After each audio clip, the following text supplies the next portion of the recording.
As Memorial Day fades away here in the Lakes area and gives way to the wonderful summer weather that we've all been waiting for, I can't help but reflect on the VA scandal that's going on right now across the country. Now, a lot of people might have heard about this, and a lot of people might wonder, how do we get in this situation? There really isn't an easy answer, but I'm going to try to explain it to you the best I can. Right now, there are 26 VA facilities that are under investigation. Most notably, a lot of people heard about what's happening in Phoenix, where they kept a separate waiting list for treating veterans in order to pretend that they were meeting the VA's timeline targets, and they later tried to cover it up. That's been most notable.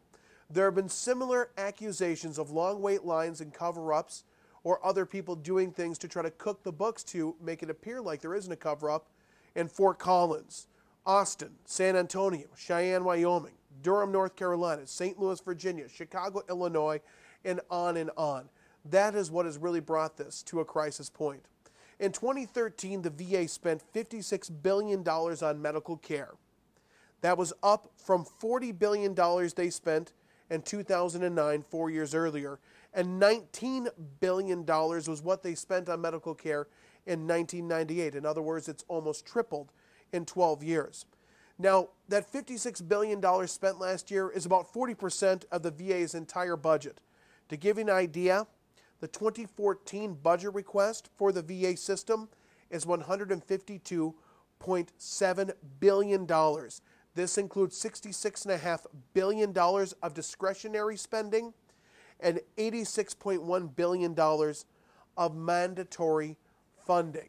In other words, I don't think lack of funding has actually been an issue when it comes to what's going on with the VAs. So what is it? Well, one of them, I think this is really an example of government bureaucracy run amok. This is a prime example of government health care, unfortunately, on the wrong side of it. Now, a lot of people, I think, have been very troubled by these revelations. I'm confused why people are so troubled by it. If anybody knows any vets that have had to have care at any of the VA hospitals locally, long wait lines and long waits have been the norm. However, at least locally here in the Lakes area and down the Twin Cities, Duluth, out in Fargo, at least I've heard for the most part, once people were able to get into the VA, they received very good care. But once again, it was very, very long time. But let's look at our current leaders and what's happened here. Well, the Obama administration made a big, big mistake by, frankly, making big promises and really not being able to deliver. He promised to wipe out the waiting periods by 2015, which can't happen when some other things happen in the VA system at the same time. One was Agent Orange was finally recognized as a cause for many VA symptoms.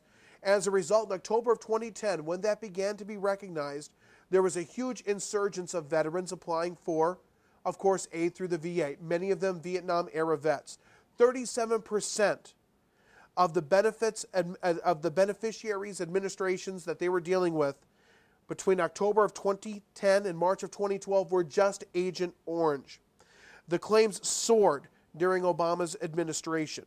Another reason they also soared was because, of course, the Iraq War and the Afghanistan War, in which George W. Bush's administration grossly underreported what they thought the numbers would be for as far as wounded men and women coming back. The reason was they only counted combat wounded, those hurt in firefights, those hit by IEDs, those hit in training accidents, those hit in traffic accidents, transporting supplies were never accounted for. Not to mention the 300,000 plus vets that came back with post-traumatic stress disorder and other brain injuries were never included in that president's original figures. So that's also part of how we got to this point. But the real point is there's a way to have to fix this. And this is the only way I can think of to fix this. Government medicine does not work. This is a prime example of that. It's got the best intentions. The bureaucracy can't work. It's too big. It's too convoluted. The VA has actually spent $4.8 billion last year on medical care for non-VA hospitals and clinics.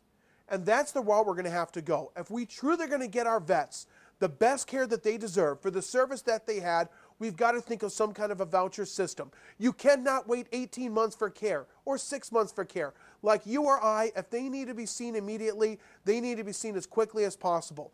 And I would certainly look into some kind of voucher system to let that happen, because the status quo and what's happened to our vets is unacceptable. And I think it's unacceptable that almost a month into the scandal, heads have not rolled in Washington, D.C. But we all know this administration likes to take its sweet time whenever it gets its hand caught in the cookie jar. And this is a prime example of that. So I hope they have a solution soon. But if they don't, take my solution and start with that and run with it. Let's see where it goes. It's just a starting point, because you and I both know the status quo today is not acceptable. Never has been, never should be, and I'm embarrassed that we've had to put up with it this long.